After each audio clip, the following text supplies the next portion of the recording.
के अंदर जिस प्रकार के जैसे जितने जीव हैं, इन जीवों के अंदर अग्नि के जीवों की विचारना हम करना चाहते हैं। आपको लगता है कि संसार में हमारा जीवन बिना अग्नि के संबंध के, बिना अग्नि के संयोग के चल ही नहीं सकता है।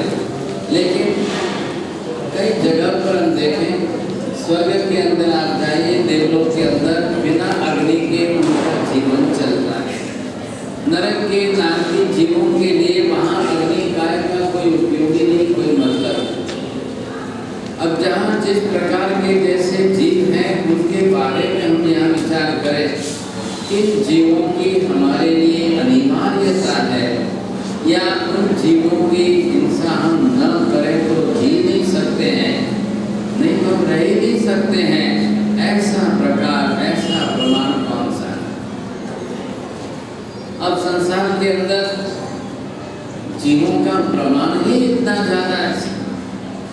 अब इतने प्रमाण में जीव संख्या के अंदर गिनती करने जाओ, शरीर के हिसाब से देखने जाओ, जन्म मरण के हिसाब से देखो, उत्पत्ति नाश के हिसाब से देखो।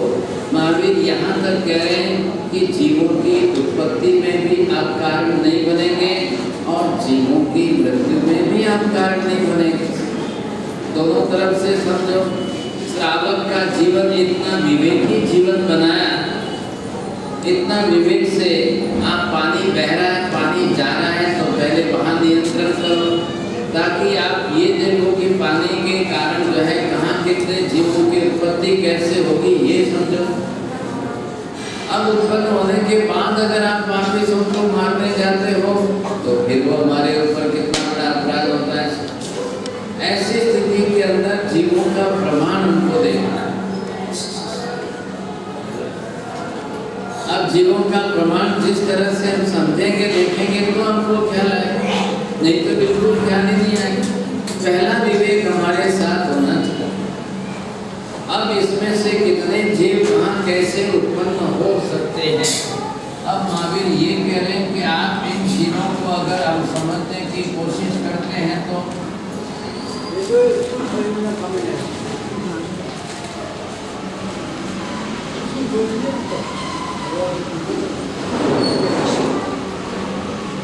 पूरे विश्व के अंदर की बात चल रही है, समग्र संसार के अंदर। इधर आप देखें कि ये ऊपर जो है देवलोक हैं, तो यहाँ पर स्थूल बादल अग्नि के जीव नहीं रहते हैं। मतलब क्या हुआ कि सब जगह पर सूक्ष्म अग्नि काय के जीव है। अब सूक्ष्म अग्नि काय के जीव चारों तरफ से बड़े बड़े सब जगह पर है। इसके अंदर अगर हम अभी पहले दो विभाग करते हैं कि सूक्ष्म अग्नि काय के जीव और ये यहाँ पर आया बादल अग्नि काय के जीव, तो ये जो बात यहाँ पर चल रही है इसको हम लोग समझ रहे हैं ये बादल है। लेकिन सूक्ष्म जीव जो पूरे विश्व में, पूरे लोक में सब जगह पर है। आप अभी यहाँ बैठे 1 मिनट में माचिस लगाओ और दिया सली से आप जलाओ, फटाक से अग्नि काय के जीव यहाँ उत्पन्न होकर के रह जाएंगे।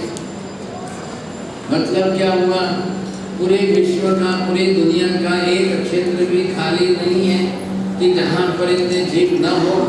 प्रमाण में सर्वत्र है। सवाल था इतना बड़ा देवलोक, अब आप इतना बड़ा देवलोक मतलब 7 राजलोक का बड़ा विशाल देवलोक। अब इतने बड़े देवलोक में यहाँ पर ये बादल अग्नि काय इनको कोई आवश्यकता नहीं, इसलिए यहाँ पर कोई भी जरूरी नहीं। जैसे कि हमने बात की थी पहले, देवलोक में देवी देवताओं को हमारी तरह से भोजन करना नहीं, हमारी तरह से भोजन बनाना नहीं। ये रसोई की व्यवस्था हमारे मनुष्य क्षेत्र में हमारे लिए है, क्योंकि हमारा शरीर है अवधारित पुद्गल परमाणु का बना हुआ। हमको आवश्यकता है अवधारित पुद्गल परमाणु की। अब देवलोक के अंदर देवी देवताओं का शरीर ही बना है, वैक्रिय शरीर। अब उनको वहाँ पर रोटी सब्जी दाल चावल कोई व्यवस्था ही नहीं है, आवश्यकता ही नहीं है। तो क्या हुआ, जब नहीं है आवश्यकता तो वहाँ जमीन उस प्रकार की है कि वहाँ पेड़ पौधे नहीं है, वहाँ पर जो है घास फूस होती नहीं है, वहाँ की जमीन पर जो है सब्जी दाल फल फ्रूट कुछ होते ही नहीं है, खेती होती नहीं है।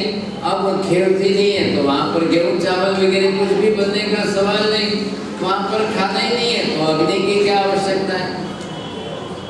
मैं आपको पहले से इसलिए कह रहा बाबूलाल जी देवलोक में जाओ तो अटे थी ध्यान रख, अटे थी टिफिन हाथी ले जावानी जरूर बोली, आपको यहाँ से गेहूँ चावल वहाँ पर साथ में मत ले जाना, कोई जरूर नहीं। क्या व्यवस्था है, पूरे विश्व की व्यवस्था समझो, पूरे 14 लाख लोग के पूरे ब्रह्मांड की व्यवस्था समझो। 1 महीना लगेगा इस बात को, लेकिन आपको समझने से ख्याल आएगा कैसी दुनिया है। इधर देखिए हमारी दुनिया कितनी है, सिर्फ इतनी सी है। हमारे ख्याल में ये जो मैंने बीच का भाग बनाया ये हमारा मात्र मनुष्य क्षेत्र है कितना, और मनुष्य क्षेत्र में मनुष्यों को ही रसोई बनानी है, मनुष्यों को ही रोटी सब्जी दाल चावल की रसोई बनाने के लिए अग्नि का लगती है। अब इसके बाहर सब जगह पर जो है तिर्यक पशु पक्षी के जीव काफी हैं। अब इन जीवों को बाहर अपने लिए उनको कोई अग्नि की जरूरत नहीं, वो कोई रसोई बनाते नहीं। 100 में से 80-90% प्राणी तो मांसाहारी, उनको तो दूसरे प्राणियों को मार करके उनका मांस ही खाना है, इसलिए उनको वो भी सवाल नहीं। जिन जीवों ने जो कुछ खा पी कर अपना शरीर जो बनाया है, अब दूसरे इनको खा करके जिएंगे, उनका जीवन ही उस प्रकार का है। हमारा प्रश्न अलग आ रहा है, वैसे उनके जैसा हमारा वैद्य शरीर नहीं है, बस बात इतनी सी। अब इधर देखिए नीचे उतरिए, अब ये 7 राज लोक 7 नरक है, तो यहाँ पर जितने नारकी जीव हैं इनमें से किसी को भी रोटी चावल दाल की आवश्यकता नहीं।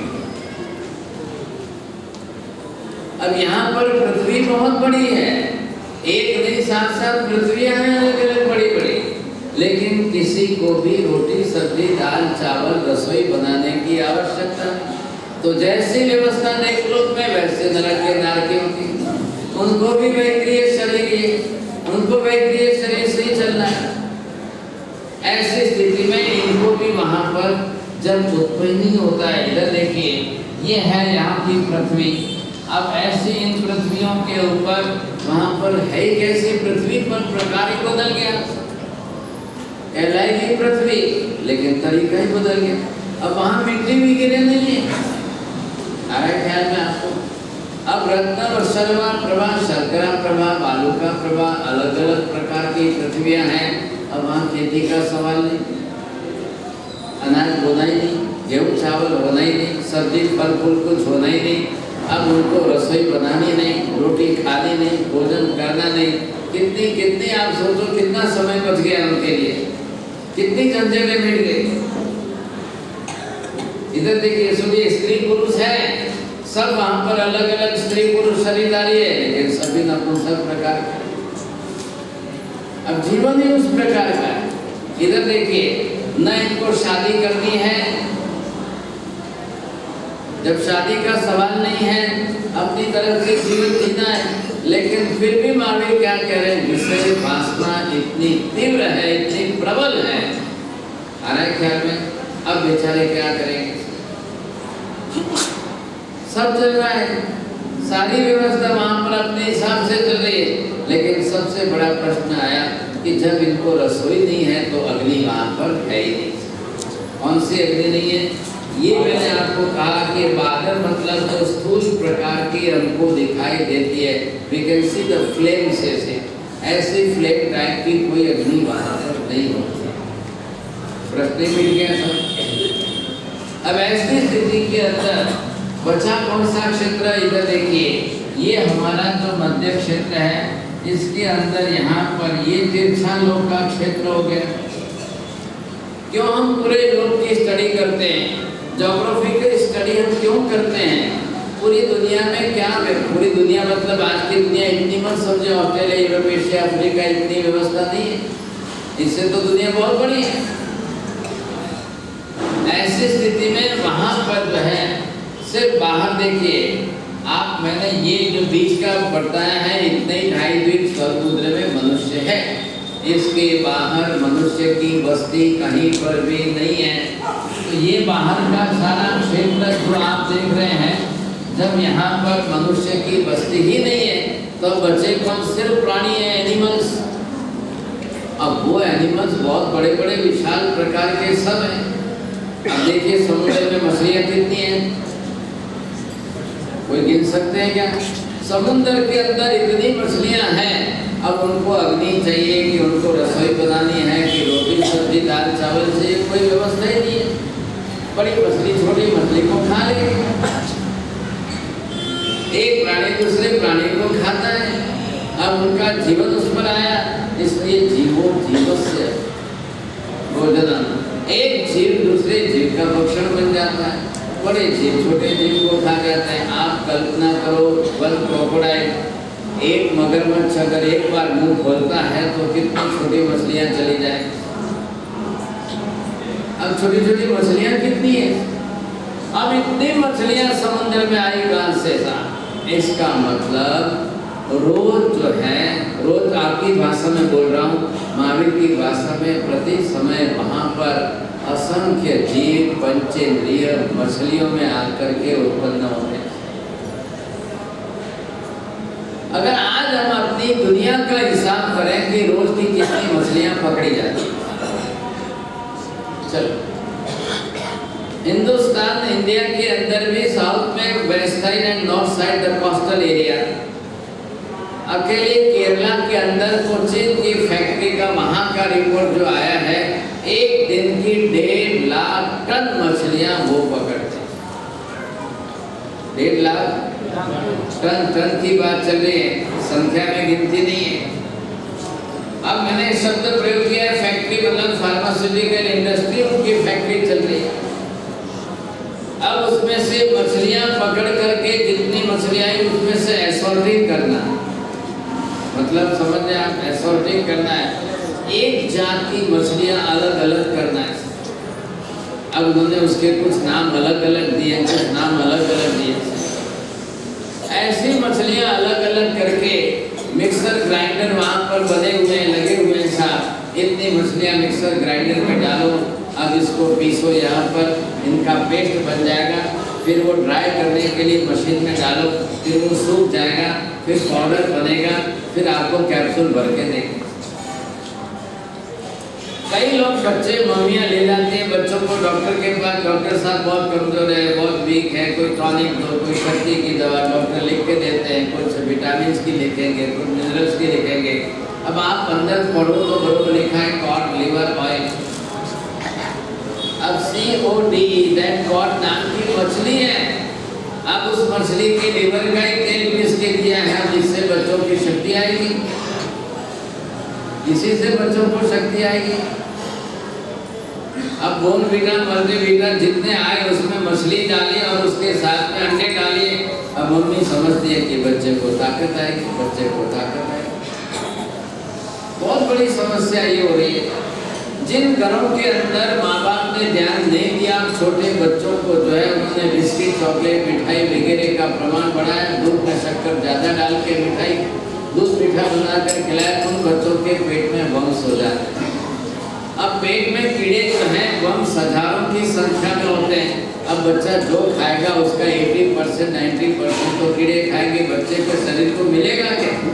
फिर मम्मी ले जाती है डॉक्टर के पास, डॉक्टर साहब इसको फिर टॉनिक दो ना, इसके देखो ना तबीयत नहीं बनती हो, शक्ति नहीं आती। डॉक्टर क्या करेगा? डॉक्टर थोड़ी आपको सलाह दे, लो भाई लो लिखो, मेरी फीस दे दो 500 रुपये, आप जाओ बच्चे को खिलाते हैं। न माँ समझती है न बाप समझते हैं। अब आज के ज़माने में फैमिली शॉर्ट हो गई, एक माँ बाप के एक ही बेटा है, एक ही बेटी है। अब इतना प्यार करना है, इतना प्यार करना है, और प्यार करने के लिए इनके पास जो है मीठा खिलाने के सिवाय कोई रास्ता ही नहीं। अब जितना ज़्यादा उसको जो है शक्कर दूध खिलाते जाओ, बिस्किट चॉकलेट खिलाते जाओ, माँ बाप समझते हम ज़्यादा प्यार करते हैं। मेहमान जो भी आते हैं वो लेके आते हैं, तो पहले उनको देते हैं ताकि वो वो समझे कि भाई हमारा तो भला अच्छा दिखे कि मेहमान बहुत प्रेमी आए हैं, अच्छे आए हैं। माँ ये नहीं समझ रही कि ये मेहमान मेरे बेटे के लिए जो है और शत्रुता बढ़ाएंगे और इसके पेट में कीड़े बढ़ाएंगे। अब बच्चा क्या बच्चे को दो मीठा खाने को मिल जाएगा। ये चक्कर चलता चलता इतना लंबा चक्कर चलता है कि इसका दुष्परिणाम इतना आता है वो भी समझ में नहीं आता है। कई माँ बाप बच्चों को ले जाते हैं, आँख के चश्मे बना के पहना दिए, बस गाड़ी चल गई।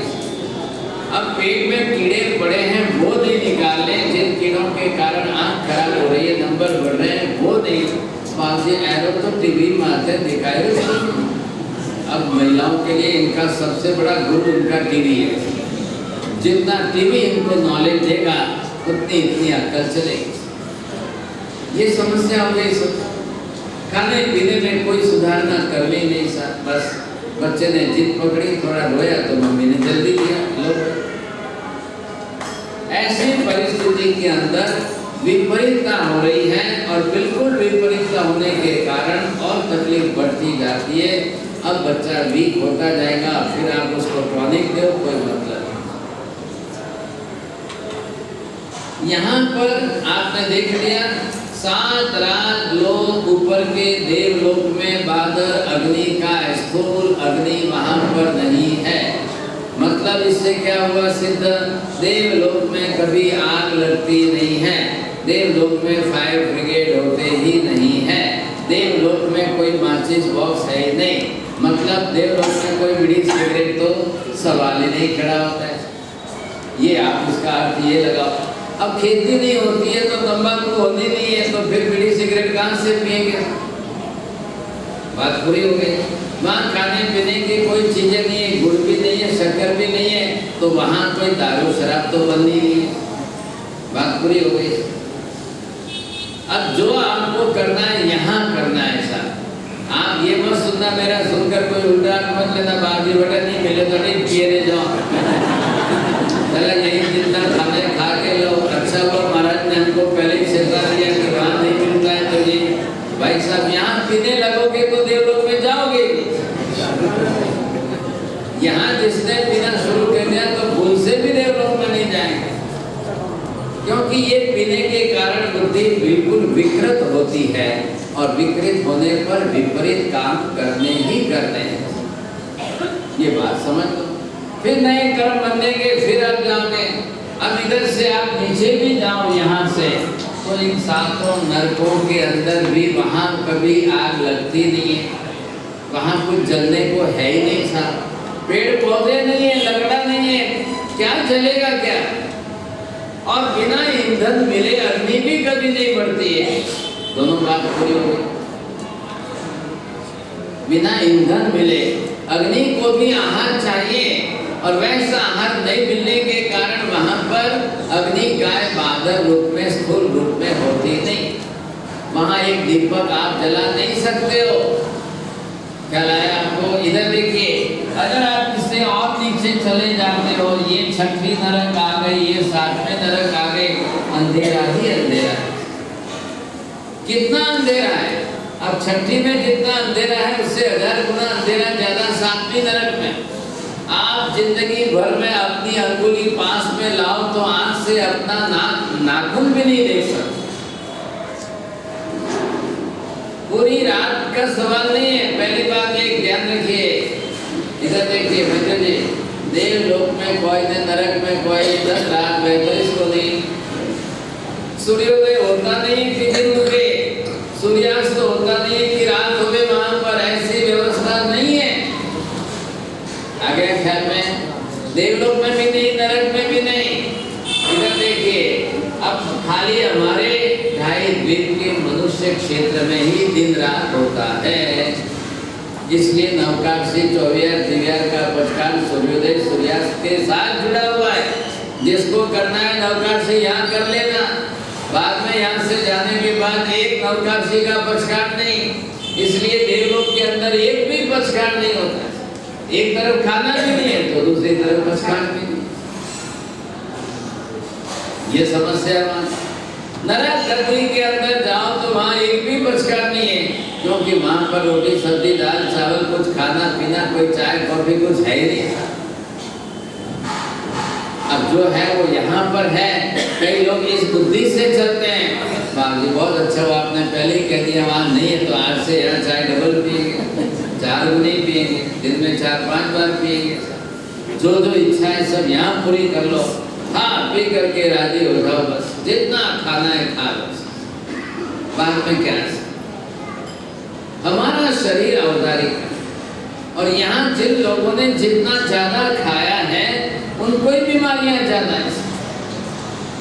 आप देख लो हिंदुस्तान भर में देख लो, and what the medical science says that excessive eating is the root of all the disease. समझ में आ रही बात? कोई कैसा मैंने जो बोला, अब आप जितना excessive eating is the root of all disease, जितना ज्यादा आप खा रहे हो वो आपके 1000 रोगों का कारण है। आज दुनिया का सर्वे करो, जितने लोग खा पी करके बीमार हुए उतने तप तपस्या करके बीमार हुए क्या?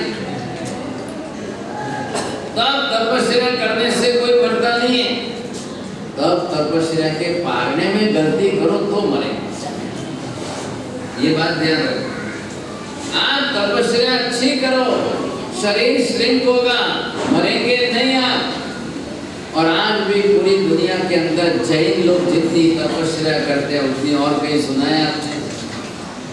और के लिए विच इज अनबिलीवेबल, डॉक्टर कह रहे हैं 1 महीने मास कर्म करो तो आपकी किडनी का फंक्शन बंद हो जाएगा, इंटेस्टाइन का फंक्शन बंद हो जाएगा, अंदर का मेटाबॉलिज्म खत्म हो जाएगा, आप मर जाओगे।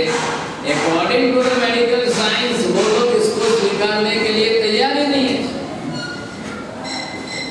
अगर डॉक्टर लोग अगर डायबिटीज के पेशेंट को उपवास करा दे, तब करा दे संजय के नहीं, तो डॉक्टरों का धंधा ही बंद हो जाए। उन्होंने उल्टा कर दिया था, हर 2 घंटे में खाओ, हर 2 घंटे में खाओ, थोड़ा थोड़ा खाओ, लेकिन बार-बार खाओ, थोड़ा थोड़ा खाओ, बार-बार खाओ। डॉक्टर जानता है कि मेरा पेशेंट कायम मेरा क्लाइंट करना चाहिए। अब जब इंसुलिन इतना प्रोडक्शन नहीं हो रहा है, पाचन तंत्र इतना मंद हो चुका है, मंदाग्नि इतनी भारी है, और फिर वापस जो है खाना इतना है, और विवश आया विवश आया तो मनवा करेंगे तो मिठाई की करेंगे। अब ऐसा खाने के कारण उनकी डायबिटीज जिंदगी में कभी मिटती नहीं है। अगर डायबिटीज वाले हिम्मत करके भी उपवास करने लग जाए और उपवास के बाद क्या खाना विवेक से अगर उनके आ जाए, when the food become as a medicine, तो आपका diabetes can be control. Some person those who are taking the medicine as a food, they are not taking the food as a medicine। समझ में आ रही है बात? और क्या अंग्रेज आदमी बोला, मैं आज थी महेंद्र जी चालू की तो बोल रहा हूँ, मैं आप ही बोल रहा हूँ। You should not take the medicine as a food। आप दवाई को आहार की तरह से मत लो, but you must take the food as a medicine। आप ऐसा खुराक बदल दो, आपका आहार ऐसा बदल दो, आप उसको दवाई के रूप में लेना शुरू करो। दवाई के रूप में मतलब दवाई के हिसाब से, तो आहार आपके लिए औषधि बन जाए। जब आहार औषधि बनेगा तो आपके रोग अपने आप भागेंगे पैसा। लेकिन आप औषधियों को आहार के रूप में लेते रहोगे, जिंदगी भर खाते रहोगे, कभी नहीं मिलेगा, कुछ भी नहीं मिलेगा। कई महिलाएं आज कितने प्रतिशत थायराइड के प्रॉब्लम से जो है परेशान है, लेकिन फिर भी नमक तो इतना ही खा रहे हैं, आयोडीन सॉल्ट तो इतना ही ला रहे हैं, हर चीज में डाल के खा रहे हैं। अभी तक किसी ने 50 ग्राम का सॉल्ट उतार करके कम करके घटाकर 5 ग्राम पर नहीं खाया। बाबूजी तो कह रहे, बाबूजी कह रहे नहीं खाता है, नहीं खाता है, अब फिर खाते रहते हैं, फिर खाते रहते हैं, ये समस्या इनकी रोज की। अब 8000 साल तक चलते रहो इसी तरह से। इसलिए डॉक्टरों ने अपनी सेटिंग बैठा दी कि इनको खाने पीने की बात में कुछ नहीं बोलना, बस आप दवाई खाओ। डॉक्टर कभी आपको ये नहीं कहेगा कि ये नहीं खाना, ये मत खाओ, ये खाने से बढ़ता है, ये नहीं खाना, कुछ भी नहीं कहेंगे। वो कहेंगे दवाई खाओ। अब ये परिस्थिति आ गई। जब आप खान पान नहीं सुधारेंगे तब तकलीफ होगी। आयुर्वेद शास्त्र में आओ तो सबसे पहले रिस्ट्रिक्शन पथ्य पालन। पथ्य पालन के अंदर जिसके कारण आपका रोग बढ़ा है वो निवारण करना है। इसलिए आयुर्वेद ने सिद्धांत बना लिया कारण निवारण में उपचार।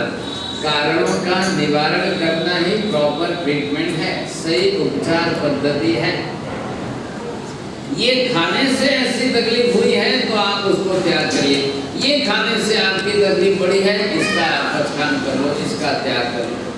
ये आपको सबसे पहले तरीका अपनाना चाहिए।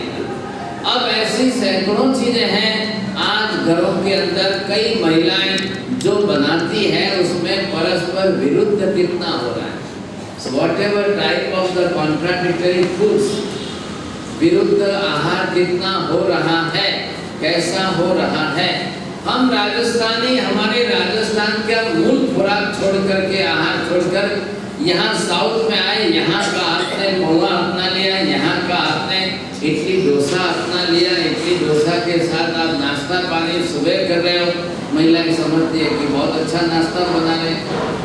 अब इडली डोसा बनाया, संभार बनाना है, चटनी बना दी है, नींबू आएगा, खटास आएगी और उसके साथ में सोडा खारा डालना ही पड़ता है तभी इडली डोसा बनता है। फिर उसके अंदर आपको टमाटर डालने ही पड़ेंगे, फिर नींबू डालना पड़ेगा। आप नाश्ता बना रहे हो, दे रहे हो, फिर ऊपर से दूध पिला रहे हो, फिर आप कुछ ऊपर से चाय पिला रहे हो। ये सारा विरुद्ध होते होते बीमारियां बढ़ती जाएंगी। अब ये आदतें हमारी जो बनी हुई है और स्क्रू हमारे फिट हो चुके हैं दिमाग में। अब वही लोग यहाँ पर ब्यास्ता के मेनू बनाते हैं, वही लोग यहाँ पर ब्यास्ते की रसोई बनाएंगे, वही लोग पिरसने आएंगे, वही सब पिरसेंगे साथ में निभाने करे रोज खाओ पसे भाई कर ले। वो भाई साहब कहते हैं 22 बरस से पिरस रहे था, ये महाराज नए कहाँ से आ गए। अब ऐसी समस्या के अंदर परिवर्तन संभव नहीं। और मैं तो भाई साहब ट्रस्टी मंडल से साफ कहता हूँ कि मैं यहाँ जीवन परिवर्तन का उद्देश्य लेकर आया, किया, आयोजन किया, लेकिन मैं फेल गया फिलगाना में। अब कोई अगले साल बड़े आचार्य महाराज को लाना कि वो आपके यहाँ पर आकर परिवर्तन करा दे तो हिंदुस्तान के अखबारों में फिल खाना का नाम चल। ताकि मैं तो बिल्कुल फेल गया। अभियास सब पूरे हो गए, अब सब ब्याज ने पूरे हो गए। वहाँ तक मैंने सोचा अब बोलने में फायदा नहीं, अब कहने का कोई नहीं। आप अपने घरों में परिवर्तन करिए, अपने जीवन में परिवर्तन करिए। मुझे दुख इस बात का है, मैं बच्चों को देखता हूँ, छोटे छोटे बच्चों को देखता हूँ, नेक्स्ट जनरेशन की आपकी जो बनती है देख रही है, वो देख करके कह रहा हूँ अगर बच्चे को बोलो ये नहीं खाना तुम्हारे सब मम्मी तो रोज वही खा रहे। अभी मिला ये छोटा बच्चा यहाँ पर 10 नंबर के चश्मे उसके, अभी उम्र उसकी इतनी छोटी और चश्मे के नंबर इतने ज़्यादा है। अब ये देख करके क्या बोलना क्या सोचना सुने। माँ बाप राजी हो गए, चश्मा पहना दिया, खेल खत्म हो गया, हमारा काम पूरा हो गया। नेक्स्ट जनरेशन यहाँ पर देखने से जितने अभी बच्चे देखने को मिले, यहाँ पर जितने बच्चे आ रहे हैं देख करके हमको बड़ा अफसोस होता है। माँ बाप को क्या कहना क्या ऐसी परिस्थिति के अंदर आपके खान पान की असर आपकी नेक्स्ट जनरेशन पर इतनी खतरनाक आ रही है कि जिसका कोई बहुत बयान नहीं कर सकता। 22 तारीख को जब मैं आपको यहाँ पर त्रिशला माता का आहार, त्रिशला माता को घर की बड़ेरियाँ उनको सलाह दे करके समझा रही है, माता जी अब आप प्रेग्नेंट है, अब आपको ये नहीं खाना है, ये नहीं खाना है, ऐसा नहीं करना है, ऐसा नहीं करना है, ये नहीं खाना है, ये नहीं खाना है। ये कल्प सूत्र में है। आप वरुण विजय के घर का मत समझे, मेरे घर का कुछ भी नहीं है भाई साहब। कल्प सूत्र के अंदर जो स्टेटमेंट वहाँ पर दिए हैं, मतलब माता जी जो है वो तो महारानी जी है, लेकिन उनको घर की बड़ेरी का मतलब ये हुआ वृद्ध माता है, जो घर की अनुभवी वृद्ध माता है, वो बरोबर उनका ध्यान रखती है, सलाह देती है। माता जी अगर अब आपने नमक ज़्यादा खाया तो बच्चे की आँख के नंबर बढ़ जाएंगे, आँख बहुत कमजोर हो जाएगी। तो माता जी तुरंत सावधान हो जाते हैं। दूसरे दिन से नमक का एकदम प्रमाण बिल्कुल कम। आपने देखा महावीर स्वामी के चश्मा था क्या? कृष्णदास भगवान ने चश्मा तो भाई उल्टा करो, किसी तीर्थंकर को आपने चश्मा वगैरह को देखा ही नहीं। अब ये क्यों? निबान जमुना में चश्मा बनवा वाले इसको आप यही बोलेंगे और क्या आपके पास उत्तर यही है? अरे चश्मे तो हजारों वर्षों से थे, कोई ये बात मत समझो, तरीके अलग थे, कुछ भी हो भाई साहब। लेकिन उस समय खान पान के अंदर कितना विवेक रखा जाता था ताकि आंखें कमजोरी न हो। बात ये थी। अब जिस माता ने ही अपनी तरफ से अपने आहार में भोजन में अगर नमक ज्यादा खाया है, सोडा खाना ज्यादा खाया है, समझ लो कि उसकी संतान को जन्म से ही आंखें इतनी कमजोर हो गई। अब वो चाहे 10 नंबर का चश्मा पहने चाहे 16 नंबर। माँ ने अपना विवेक नहीं रखा, उसका फल भुगतना पड़ रहा है बच्चे को पूरी जिंदगी। और ये बच्चे को इतने नंबर आ गए तो भी माँ को विवेक नहीं है, फिर भी उसको वही खिला रही है, फिर भी उसको भी वही खिला रही है, खुद भी। अब मैं आपसे विनती करता हूँ कि कल्पसूत्र परिषद में सुनने आओ, घंटा कमाने बस खाली भी बैठा नहीं रहे, इधर आरामती बसे अंदर है। आप कॉपी पेन हाथ में लेकर के आप लिखेंगे, कल्पसूत्र में कंपलसरी लिखना है।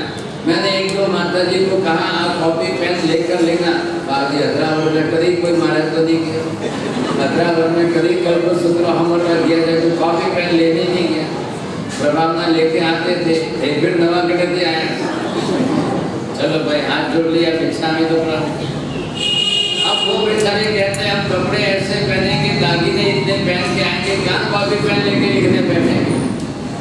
अभी मैं विनती करता हूँ 3 दिन बाकी है, जितने दागिने पहनने पहन लो आज, और जितने कपड़े पहन लो, लेकिन परिसर में बिना लिखे नहीं आना, बिना कॉपी पेन के नहीं हो कॉपी पेन तो यहाँ से और ले लो, है थोड़ी घड़ी बैठे भी लेगा, लेकिन लिखना जरूरी है। सबको बाबू जी आप लिखना जरूरी है। क्या है? मैं आशा रखता हूँ परिसर में तो सभी ट्रस्टी आएंगे शायद क्या फिर सब लिखेंगे तो कई चीजें आपके काम की चीजें और कई चीजों में आपको फायदा होने वाला है। 21 तारीख को पहली दिन परिसर का कल्पसूत्र जब शुरू होगा तो पहले ही व्याख्यान के अंदर आप पहले किस गति में से आए हो और किस गति में जाने वाले हो, वहां से शुरुआत हो। नाथ जी आप यहाँ करेंगे परिसर की वापिस पालितना जाएंगे करेंगे, ठीक है। आपको लिखने से आपको ज्ञान होगा। आपने आज दिन तक मजाक किए, कल्पसूत्र और परिसर मतलब क्या, ठीक है गए थोड़ी देर बैठ गए, प्रभाव ना लेके रहा, न तो समझने की कोशिश की न तो सुनने की कोशिश। 18 तारीख को वैशाली परिसर शुरू हो रहे हैं। पहला व्याख्यान सुबह 9 से 12, दोपहर को 2 से 5 के अंदर मैं कल्पसूत्र का इंट्रोडक्शन देने वाला हूँ। So what is the interview of the Kalpasutra? आखिर कल्पसूत्र क्या है, कितने विषय, and what is the origin source of Kalpasutra? इसलिए आपको थोड़ा सा दोपहर के टाइम में शांति से समझना है।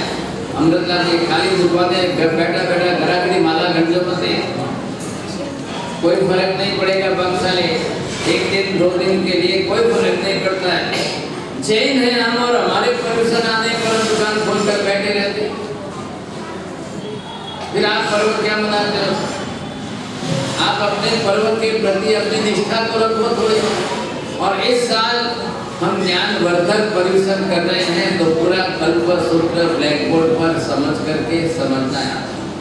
अब आप बोलो तो भी मैं सुपर फास्ट चला करके फटफट कुछ पढ़ दूं और फटफट आप सुन लो, आप दिन लेते रहो, मैं बोलता रहूं। अब ऐसा नहीं। प्रभावना का विषय ट्रस्टियों का है, मेरा नहीं है साहब। उनको जो करना है वो सोचे, मेरा विषय है यहाँ पर आपको समझाना है, सिखाना। हम यहाँ अग्निकाय के जीवों की विचारणा कर रहे हैं।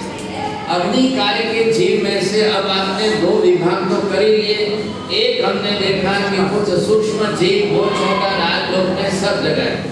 अब ये रहे कुछ बड़े अग्निकाय के मतलब क्या है, जो आंखों से दिखाई दे, विच इज विजिबल, उनकी विराधना होगी। बाकी सूक्ष्म जीवों की तो हम कुछ नहीं कर सकते हैं। अब इन जीवों की जो विराधना होनी है हम उसमें भागीदार बनते हैं। निमित्त बनने वाले। फिर भी आपने अभी तक चौथे गुणस्थान पर रहकर श्रावक जीवन में अग्नि काय के सूक्ष्म जीवों के हिंसा के पक्षकांड नहीं लिए। अब आपने बाबर के भी पक्षकांड नहीं लिए, लेकिन जानकारी में आप ये जरूर समझ रहे हो कि ये हमारे पास इस समय किस रूप में कैसे अग्नि के जीव हैं। आपने ये छोटी सी जो है दिया सलाई जलाई, अब दिया सलाई का जो है जितनी सी जली इतने पोर्शन में भी ये भी अग्नि के जीव जितने आए हुए हैं, तो केवल ज्ञानी भगवान ने इस समय इसके बारे में बात बताई। कितने जीव इसमें आए, कितने प्रमाण में जीव आए। बिना असंख्य जीव इकट्ठे हुए अग्नि काय का फ्लेम बनती ही नहीं। आ रहा है ख्याल में आपको? असंख्य जीव होंगे इकट्ठे, तब जाकर के इतने इकट्ठे होकर के एक साथ में इतना बड़ा रूप बनेगा, नहीं तो नहीं बनता है। कैसे बनेंगे ये? इनका प्रमाण कैसे है? क्यों इतना बड़ा प्रमाण है? शरीर कितना छोटा है। अब ध्यान दीजिए, यहाँ पर ये जो अग्नि काय आपको दिख रही है इतनी सी फ्लेम के अंदर, मतलब क्या हुआ कि एक अग्नि के ऐसे जीव जो इसमें जन्म लेते हैं, ये उनका प्रकाश है, उसमें उष्णता है और वो उसी में जी सकते हैं। दूसरे जीव इसके स्पर्श में नहीं जी सकते, लेकिन खुद इतने गर्म होते हुए भी जीवन जी सकते हैं। अरे बात ख्याल में आते। अब आप ये सोचो कि अग्नि का इतनी गर्म है, इसमें कैसे जी के मर जाएंगे? इन जीवों को जो अग्नि काय के जीव हैं, उनका शरीर ही ऐसा है कि इतने टेम्परेचर पर जी सकते, वो मरते नहीं। उनका जीवन है, उनका आयुष्य इसी तरह से चलेगा, वो नहीं मरेंगे। दूसरे इसमें आएंगे, वो जल के मर जाएंगे। इसलिए इनको अग्नि काय के जीव का है। And nowadays the medical science has proved that the meat and beef, if you are just boiling that, so within the temperature of the 200 degree they cannot dance. अब इन मांस बीफ और मीट के आधार पर दूसरे जन्मे हुए दूसरे जीव, either they may be in any form, लेकिन वो उसको 200 डिग्री टेम्परेचर तक गर्म करने में भी मरते नहीं हैं। इसलिए मांसाहार करने वाले लोगों को इन जीवों के बैक्टीरिया आदि के कारण कई प्रकार के कैंसर और बीमारियां बढ़ती। एक सर्वे जो हुआ, इस सर्वे के अंदर those who are the pure vegetarian peoples and those who are the non-veg eater peoples, so the bifurcation of the two। अब इस रेंज के अंदर मैक्सिमम कैंसर किस कम्युनिटी में या किस प्रकार के आहार वाले लोगों में है, तो today's report says that the maximum cancer suffering patients are from the non-veg eaters and minimum of the vegetarian people. So in vegetarian people, if they are suffering from the cancer, so there are some other reasons for that. But the non-vegetarian people, they are suffering from the cancer. The biggest reason for them is the only non-veg food. ये आज की परिस्थिति के अंदर report दुनिया का है, पूरी दुनिया के अंदर। लेकिन हमको ये सबसे पहले समझ लेना चाहिए कि जितने प्रमाण में हम शुद्ध शाकाहार में भी हैं, तो आप अगर कैंसर ग्रस्त हो रहे हो तो क्यों हो रहे हो? नंबर एक, आपके घर में एल्यूमिनियम का उपयोग है, आप कैंसर में जाने की संभावना बनती है। नंबर दो, आपके घर में प्लास्टिक का उपयोग हो रहा है, आपके कैंसर होने के चांस बढ़ रहे हैं। अब मैं आपको पूरा लिस्ट बता दूं कितना। If you are using any type of urea, sulphur, phosphorus का फर्टिलाइजर्स एंड प्रिजर्वेटिव केमिकल्स का उपयोग अगर आपके यहाँ पर हो रहा है, आप उसको ले रहे हैं, there are the chances of the cancer. ये निश्चित समझ करके चलिए। हम शाकाहारी होते हुए हो रहा है, और शाकाहारी नहीं, आज की तारीख में मैं आपको बताऊं कि हर साल साधु साध्वी कैंसर में मर रहे हैं। साधु साध्वी इतने व्रत नियम पक्षकांड वाले होते हुए भी, इतना उनका जीवन शुद्ध पवित्र होते हुए भी आपके घरों का खुराक जो उनको खा रहे हैं उसके कारण कैंसर हो। महिलाएं घर में प्लास्टिक के डब्बे में ला रही है, महिलाएं घर में प्लास्टिक के डब्बों के अंदर रख रही हैं। इधर से गरम गरम जो है तो चूल्हे पर से उतारा और सारा उन्होंने प्लास्टिक के डब्बे में डाल करके पैक कर दिया। अब बोतल ले करके अब वो साधु महाराज को बेरा क्या होगा बोलिए। हम साधु जीवन में हैं। अब आप देखिए पुणे से निकले, बीजापुर आए, गुलबर्ग आए, आपके यहाँ तक पहुँचे 700 किलोमीटर में 7 ही जगह घर आते हैं, बाकी जगह पर घर ही नहीं। आप टिफिन लेकर के आते हो। अब हमको उतारा है कहीं पर मठ में उतारा है, कहीं हनुमान मंदिर में उतारा है, कहीं वहाँ पर स्कूल में उतारा है। अब साधु साध्वी कहाँ जाएंगे। आपने भैया मंडल बनाया है सर, आप बिहार सेवा मंडल में हो, आप डब्बे लेकर के जा रहे हो। एक महिला ने लाया साहब, एकदम डब्बा लाया, खोला, वहाँ पर एक डब्बे के प्लास्टिक के डब्बे से, प्लास्टिक के लाल पीले अलग अलग डब्बे खोले, बाकी इनमें पापड़ी सब्जी है, इनमें मूंग है, इनमें दाल है। मैंने कहा अभी आपका ढक्कन खोला तो इसमें इतना गर्म बाहर निकल रही। बाबूजी अखबार गरम गरम भरने सीधा गाड़ी में बैठा। अब आप सोचिए जैसे ही उस महिला ने वर्णन किया, मैंने कहा माता जी ये डब्बे आप बंद कर लो, हमको बोतली नहीं है। बाबूजी अभी जंगल में बैठे जाओ, यहाँ जंगल है, कहाँ जाएंगे आप नहीं पहनेंगे तो क्या। मैंने कहा माँ जी नहीं पहनेंगे तो मरेंगे नहीं, लेकिन ये आपका खाएंगे तो कैंसर होना ही होना है। ये बाप जी कहीं बोल रहे हैं, आपको घर में तो लोग खाते हैं। अब ऐसी परिस्थिति में साधु साध्वी को कहाँ जाना जाना था। हमने कहा माँ जी एक काम करो, खाकरे बेरा दो, रोटी बेरा दो, चावल ले लो, हम पानी के साथ खाएंगे, ये आपके टिफिन सब वापस ले लो। अब उनको समझाने जाओ तो आजकल मॉडल मम्मियाँ ऐसा फट से मोबाइल निकला, फोन करते हैं ट्रस्टियों को, महाराज नहीं कह रहे, आपने हमको पहले क्यों नहीं बोला, प्लास्टिक के टिफिन का महाराज जी लेते पहले क्यों नहीं बोला, ऐसा क्यों वैसा क्यों, ये नहीं कहते, बोलो महाराज को पहले। मैंने कहा माँ जी आप ट्रस्टियों को बोलो, किसी को बोलो, बेचारे ट्रस्टी क्या समझेगा, उनके घर में भी सब यही। आप आग्रह मत करिए, हमको नहीं पहनना है। अब कैसे समझाएं सर। मैं समझदार था तो मैंने ना कहा, ये बाबी सब साधु साधियों को तो बेराते। हमने स्पेशल अलग से ये वो क्या बोलते हैं उसका टिफिन डब्बल लेना और क्या क्या प्लास्टिक के स्पेशल साधु साधियों को भैया मुद्री के लिए लाया, हम तो हमेशा लाभ लेते हैं। मैंने कहा माँ जी अब क्या बोलना आपको, मैं आपके साथ ज़्यादा डिस्कशन नहीं करता। पैरों हाथी बातों को करवा जाओ तो कोई फायदा नहीं है, कोई मतलब नहीं। और वो इतने अड़ गए कि नहीं लेना ही पड़ेगा।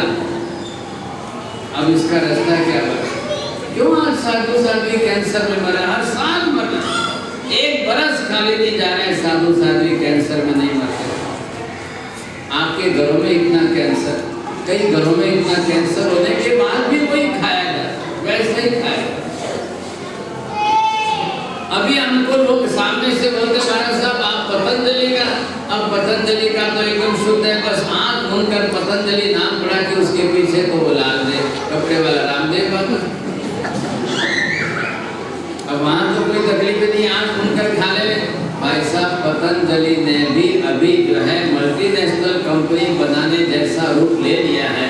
अब पतंजलि ने सब फ्रूट जूस बेच रहे हैं, अब फ्रूट के जूस वो बेच रहा है। भाई साहब मेरे को ये बोलो कल का जूस आज आप रखो, अब वो प्रिजर्वेटिव केमिकल नहीं डालेगा तो उसका जूस कितने दिन टिकेगा, उसको प्रिजर्वेटिव केमिकल्स डालना अनिवार्य हो गया। और जो ई नंबर्स आपको यहाँ दिखा रहे हैं वैसे ई नंबर को उसके अंदर डाल करके पतंजलि को बिजनेस करना है।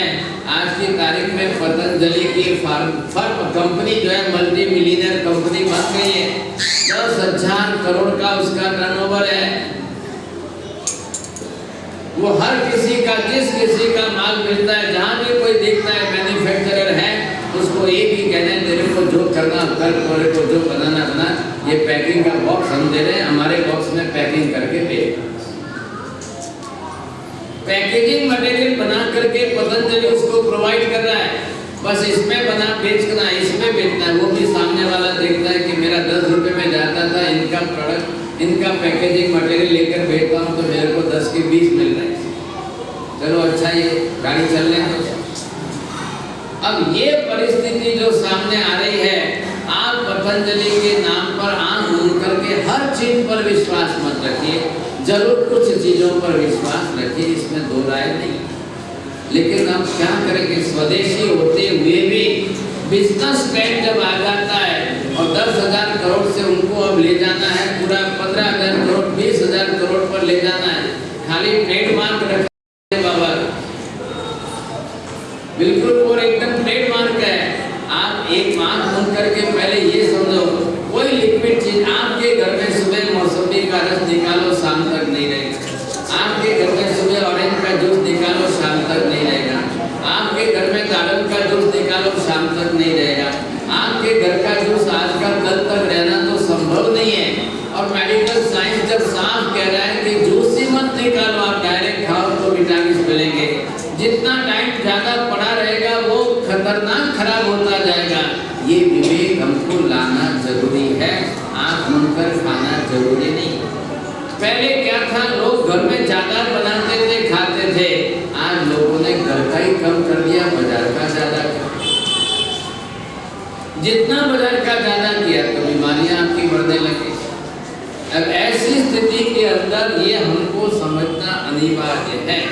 अब ये हम अग्निकाय के बारे में समझेंगे, इसके बारे में चलेंगे। आज भाग्यशालियों 15 अगस्त भारतीय स्वतंत्रता का दिन।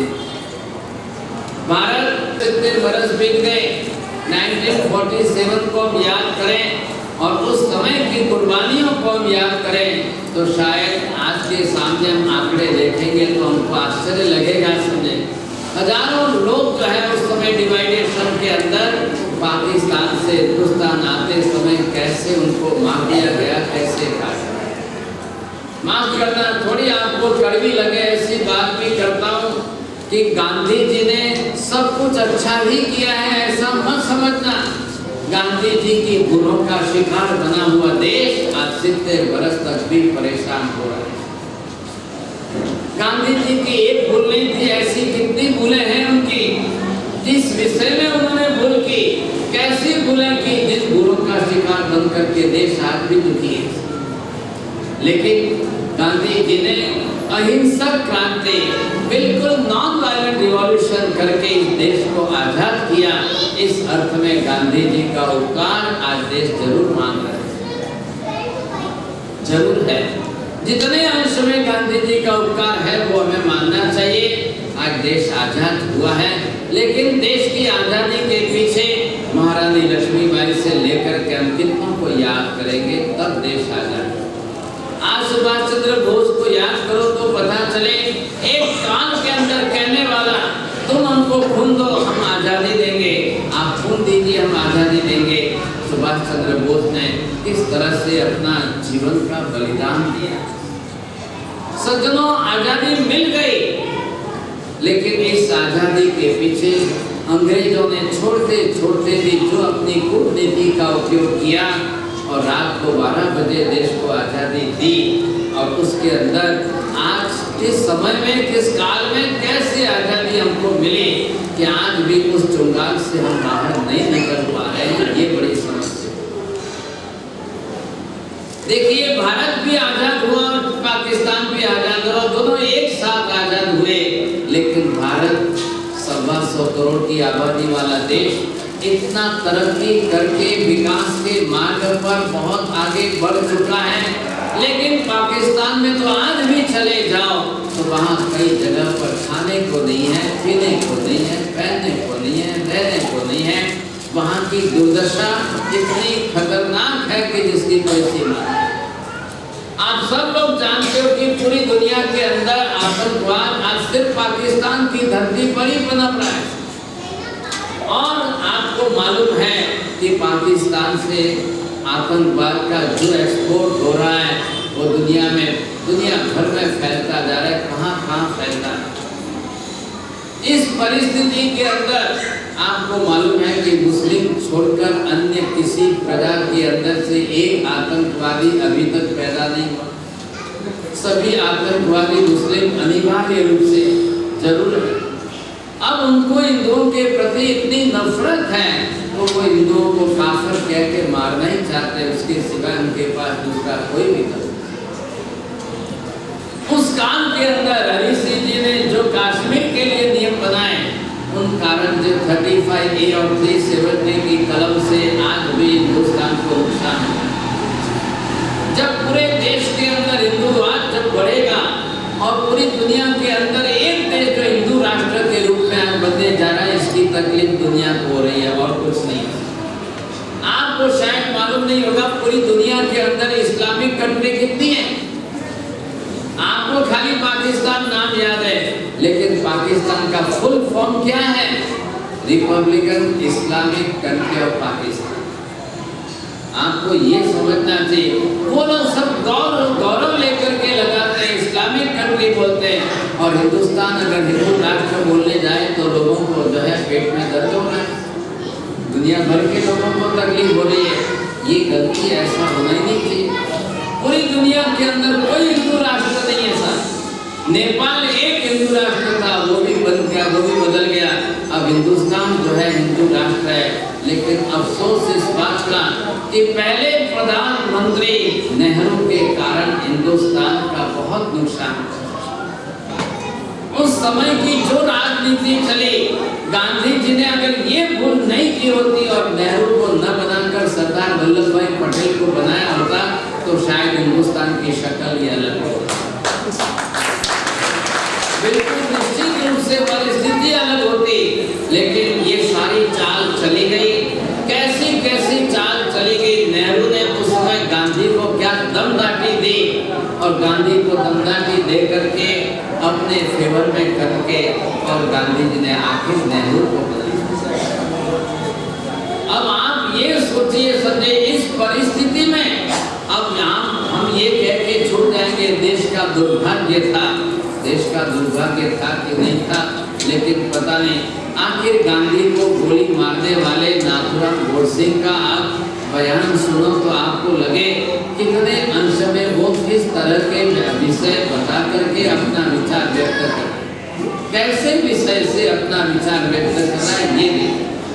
आज नहीं समझते, सत्य दबाया गया, गांधी को महान बना दिया गया। सोचिए, गांधी ने एक सबसे बड़ी विशेषता अहिंसक क्रांति के लिए जो अपना विचार दृढ़ किया, गांधी ने भी एक बात जरूर कही, I am not the founder of ahimsa but I am only the follower of the अहिंसा।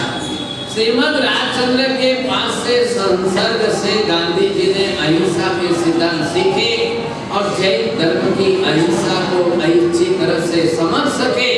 आज उसका परिणाम आया कि गांधी ने ये जरूर सोच लिया, हिंसक क्रांति करने जाएंगे तो खून की नदियां बहेगी और इन अंग्रेजों के सामने कुछ नहीं कर सकते।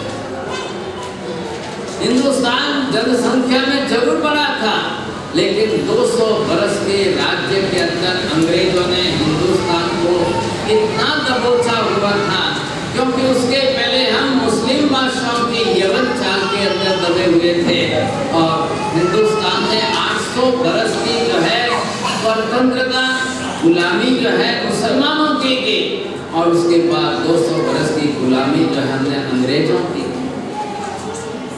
ऐसी परिस्थिति में गांधी ने अहिंसक क्रांति करके जिस तरह से देश को आजाद किया, एक बहुत बड़ी बात, उपलब्धि बहुत बड़ी थी। लेकिन आजादी के बाद अब इस देश को स्वतंत्र सरकार देकर चलाने की बात आई, तब गांधी ने भूल करके नेहरू को बैठा। ऐसी परिस्थिति के अंदर सारे देश की कूटनीति जो चली, अब आप लोग जानते होंगे नेहरू का माउंटबेटन के साथ क्या व्यवहार, कैसा व्यवहार था, आप जानते होंगे। लेकिन माउंटबेटन ने उस समय जो है ये सारी चाल चल करके किस तरह, आखिर अंग्रेज लोग जो है, ब्रिटिशर लोग अंदर के मन के मैले होते हैं, माया कपट में चतुर होते हैं, डिवाइड एंड रूल की पॉलिसी उनकी सबसे ज्यादा प्रधान रहती है। जहाँ गए वहाँ पर पूरी दुनिया के अंदर जिन जिन क्षेत्रों में गए, कैसे उन्होंने डिवाइड एंड रूल करके अपने हाथ में सत्ता ली और दुनिया में कहर बना बनाया। आज हिंदुस्तान 70 वर्ष के बाद हम इस मुकाम पर पहुंचे। आज जिस मुकाम पर हम पहुंचे, शायद अब आप समझो कि भारत का भाग्य बदलने के दिन आए। अब भारत का भाग्य अगर बदलना है तो भाई साहब कोई नहीं कोई तो कड़क नेता चाहिए, कोई बदल सकता है, नहीं तो संभावना नहीं। मतलब अंदर से सारी सिस्टम जो बदलनी है। अब उस सिस्टम के अंदर आप जैन हो और हम जैन होकर के, एक व्यापारी होकर के, हम देश की आजादी का रक्षण करने के लिए और देश की आजादी को सुरक्षित रखने के लिए हम क्या कर सकते हैं? आप रास्ते पर चलते भ्रष्टाचार न बढ़ाएं। आप रास्ते पर पुलिस को 50-100 रुपए दे करके अपनी जान न छुड़ाएं। ये तो रास्ता करो। आज हिंदुस्तान में सबसे ज्यादा चाइना का माल आ रहा है। अब चाइना हमारे पैसे अरबों खरबों डॉलरों का बिजनेस चल रहा है, खरबों डॉलरों का बिजनेस चल रहा है। और हिंदुस्तान में सबसे ज्यादा माल आज हैदराबाद में आ रहा है। चाइना का सबसे ज्यादा माल हैदराबाद में आ रहा है। बेगम बाजार यहाँ पर भरी पड़ी है साहब। और ऐसी परिस्थिति के अंदर जो तो अलग अलग बाजार, बहुत है बाजार सब अलग अलग, लेकिन आप पहले संकल्प करो कि चाइना का माल लेंगे नहीं, चाइना का माल बेचेंगे। कल यहाँ पर बाहर गांव से एक भाई साहब आए, पहले हम देश को बदलना चाहते हैं तो अपना जीवन बदलिए। दुनिया के अंदर परिवर्तन